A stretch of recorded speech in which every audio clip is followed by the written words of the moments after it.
بسم اللہ الرحمن الرحیم۔ السلام علیکم ورحمۃ اللہ وبرکاتہ۔ محمد بن قاسم نے رات کو اپنے سالاروں کو بلا کر بتایا کہ وہ لڑتے لڑتے پیچھے ہٹتے آئیں تاکہ دشمن قلعے سے دور آ جائے۔ یہ کوشش تو کی گئی تھی جو کامیاب نہیں ہوئی تھی، لیکن اس چال کو کامیاب بنانا تھا۔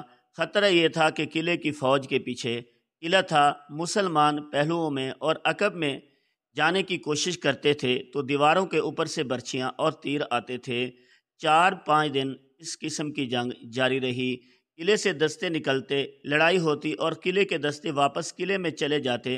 ان کا نقصان تو بہت ہو رہا تھا، لیکن مسلمان بھی نقصان اٹھا رہے تھے۔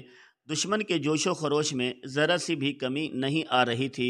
محمد بن قاسم نے اپنے سالاروں سے کہا کہ وہ مجاہدین کو روک روک کر لڑائیں، آگے بڑھ کر ٹکر لیں اور پیچھے ہٹیں۔ مجاہدین سے کہیں کہ وہ اپنے آپ کو تھکائے نہیں، تیروں اور پھینکنے والی برچھیوں کا استعمال زیادہ کریں، پہلوں کے دستوں کو پھیلا کر دشمن کو زیادہ سے زیادہ متحرک کرنے کی ترکیب کریں تاکہ اسے لڑنے کا موقع کم ملے اور اسے تھکان زیادہ ہو۔ یہ ایک خاص طریقہ جنگ تھا جس میں مسلمان سالار اور سپاہی مہارت رکھتے تھے۔ وہ جم کر نہیں لڑتے تھے، ہل ہول کر ادھر ادھر ہوتے جاتے تھے۔ دستوں کو چھوٹے چھوٹے جیشوں میں تقسیم کر دیا گیا اور جیش باری باری آگے جاتے اور ہلتے ہلتے تھے۔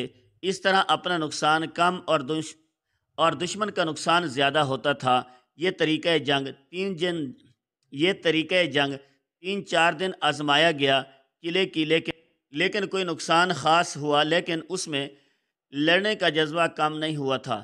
محمد بن قاسم نے ایک طریقہ یہ بھی آزمایا کہ قلعے کے ایک طرف لڑائی جاری رکھی اور کچھ نفری دوسری طرف بھیج کر ادھر کے دروازوں تک پہنچنے کی کوشش کی۔ ادھر 2 دروازے تھے، ان کے اوپر دیوار پر تیروں کی بچھاڑ مرکوز کی گئی تھی تاکہ اوپر سے کوئی تیر یا برچھی نہ آئے، لیکن اوپر والے آدمی جانوں کی قربانی دے رہے تھے اور تیر کھا کھا کر گر بھی رہے تھے۔ انہوں نے مجاہدین کو دروازوں تک نہ پہنچنے دیا۔ محمد بن قاسم کو شعبان ثقفی نے بتایا کہ دیوار پر جتنے بھی آدمی ہیں وہ سب شہر کے لوگ ہیں اور فوج باہر آ کر لڑنے کے لیے تیار رہتی ہے۔ قلعے کے جو دستے لڑنے کے لیے باہر آتے تھے وہ اپنے زخمیوں کو باہر چھوڑ کر قلعے میں چلے جاتے تھے۔ لاشوں اور زخمیوں کو دیکھ کر پتہ چلتا تھا کہ قلعے کی فوج کا کتنا نقصان ہوا ہے۔ مسلمان قلعے کی فوج کے کسی بھی زخمی کو نہیں اٹھاتے تھے، انہیں مرنے کے لیے وہیں پڑے رہنے دیتے تھے۔ شعبان ثقفی 2-4 زخمیوں کو ہر روز اٹھا لاتا، ان کی مرہم پٹی کرتا اور انہیں کھلا پلا کر ان سے قلعے کے اندر کے حالات پوچھتا تھا۔ زخمی اپنی جانیں بچانے کے لیے سب کچھ بتا دیتے تھے۔ زخمیوں نے بتایا تھا کہ دیوار پر شہر کے آدمی ہیں جو تیر اور برچھیاں پھینکتے ہیں۔ انہوں نے یہ بھی بتایا کہ انہوں نے مندر میں حلف اٹھایا کہ ان میں اگر صرف ایک آدمی زندہ رہ گیا وہ بھی لڑتا ہوا مارا جائے گا، بھاگے گا نہیں۔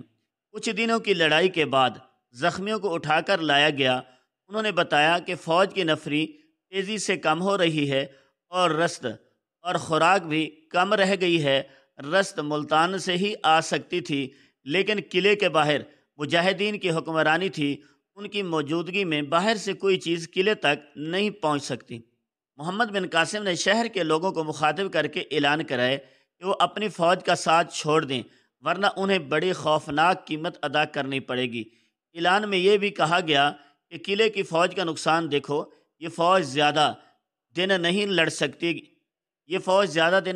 سکے گی۔ محمد بن قاسم نے شہر کے لوگوں کو مخاطب کر کے اعلان کرائے کہ وہ اپنی فوج کے ساتھ چھوڑ دیں، ورنہ انہیں بڑی خوفناک قیمت ادا کرنی پڑے گی۔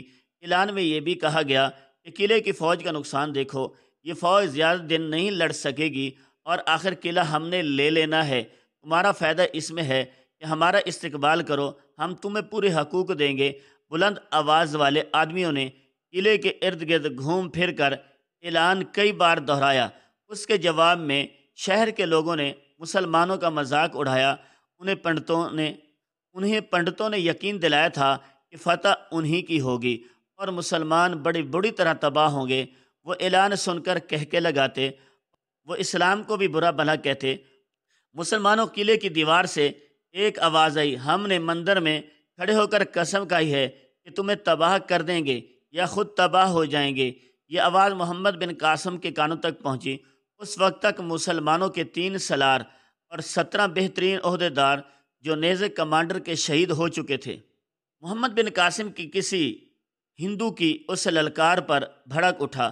وہ پہلے ہی اپنے اتنے قابل اور دلیر سالاروں اور عہدیداروں کی شہادت کی وجہ سے غم اور غصے میں بھرا ہوا تھا۔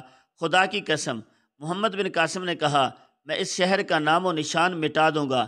اس کے بعد محمد بن قاسم نے اپنے اوپر نیند حرام کر دی۔ 17 دن لڑائی جاری رہی۔ 18ویں صبح کے دروازے کھلے اور فوج باہر نکلی۔ یہ خاص طور پر نظر آیا کہ اس فوج میں پہلے والا جوش و خروش نہیں تھا۔ ایک مسلمان دستہ آگے بڑھا تو قلعے کی فوج کی پچھلی صف کے آدمی قلعے کے اندر بھاگ گئے۔ محمد بن قاسم نے بھانپ لیا کہ دشمن میں کوئی نہ کوئی کمزوری پیدا ہو گئی ہے۔ اس میں دم خم نظر نہیں آ رہا تھا۔ محمد بن قاسم نے شدید ہلہ بولنے کا حکم دے دیا۔ سالاروں نے تنظیم اور ترتیب کے توڑے بغیر ہلہ بولا۔ دشمن دروازوں کی طرف دوڑا۔ تیر اندازوں کو کہا گیا کہ وہ دیواروں پر تیر اندازی کریں۔ قلعے کے دستے دیوار اور مجاہدین کے درمیان پھنس گئے۔ ان میں سے جنہیں موقع ملتا تھا وہ دروازوں میں داخل ہوتے تھے۔ ان کے ساتھ مسلمان بھی قلعے میں داخل ہونے لگے۔ آخرکار مسلمان فوج کے کئی دستے اندر چلے گئے۔ یہ دیکھ کر دیواروں پر جو شہری تیر چلا رہے تھے بھاگ اٹھے۔ کچھ دیر قلعے کے اندر لڑائی ہوئی، لیکن قلعے کی بچی کچی فوج نے ہتھیار ڈال دیے اور پتہ چلا کہ قلعے کا حاکم بچہ رات کو اپنے خاندان سمیت قلعے سے فرار ہو گیا تھا۔ فوج کو صبح دوسرا کمانڈروں نے قلعے سے نکل کر لڑنے کا حکم دیا تھا، لیکن سپاہی لڑنے پر آمادہ نہیں تھے۔ قلعے کے آدمی سے زیادہ فوج 70 دنوں میں ماری جا چکی تھی۔ بلازری نے لکھا ہے کہ محمد بن قاسم کے 215 سپاہی، 70 عہدیدار اور 3 سالار شہید ہوئے تھے۔ کسی بھی تاریخ میں شہید ہونے والے سالاروں کے نام نہیں لکھا۔ محمد بن قاسم نے حکم دیا کہ تمام فوجی اور شہریوں کو گرفتار کر لیا جائے۔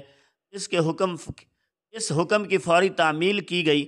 عورتوں اور بچوں کو الگ کر لیا گیا۔ محمد بن قاسم نے دوسرا حکم یہ دیا کہ اس شہر اور شہر کے پناہ کو ملبے کا ڈھیر بنا دیا جائے۔ اسی طرح اس شہر کا نام و نشان اسی دور میں مٹ گیا۔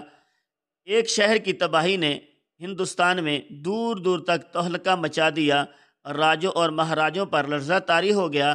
داہر اپنی زندگی میں اپنے ارد گرد کے راجوں مہاراجوں کو عرب سے آئے ہوئے مسلمانوں کے خلاف متحد کرنے کی کوشش کی تھی۔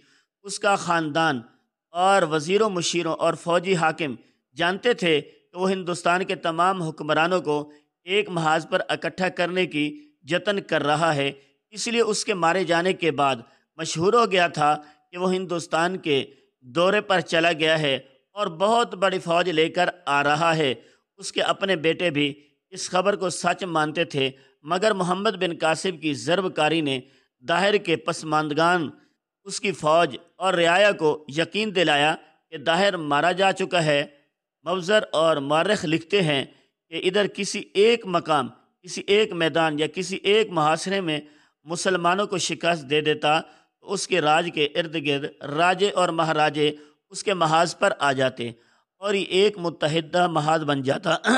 لیکن مسلمان تیز و تند سیلاب کی مانند بڑھ آ رہے تھے۔ ان کے قلعوں میں سندھ کے قلعے کی ریت گھروں کی مانند تھی، گرتے جا رہے تھے اور داہر اپنی راجدھانی سے باہر نکل کر رہا تھا۔ ایک متحدہ محاذ بن جاتا، لیکن مسلمان تیز و تند سیلاب کی مانند بڑھے آ رہے تھے۔ ان کے قدموں میں سندھ کے قلعے ریت کے گھروں کی مانند گرتے جا رہے تھے اور داہر اپنے راجدھانی سے باہر نہیں نکل رہا تھا۔ اس نے سوچا تو ٹھیک تھا کہ محمد بن قاسم کی فوج اس کے راجدھانی سے دور ہی تھک کر چور و چور ہو جائے گی، وہ اپنے لشکر کے ساتھ اس کے سامنے آئے گا اور بڑی آسانی سے اس فوج کا نام و نشان مٹا دے گا۔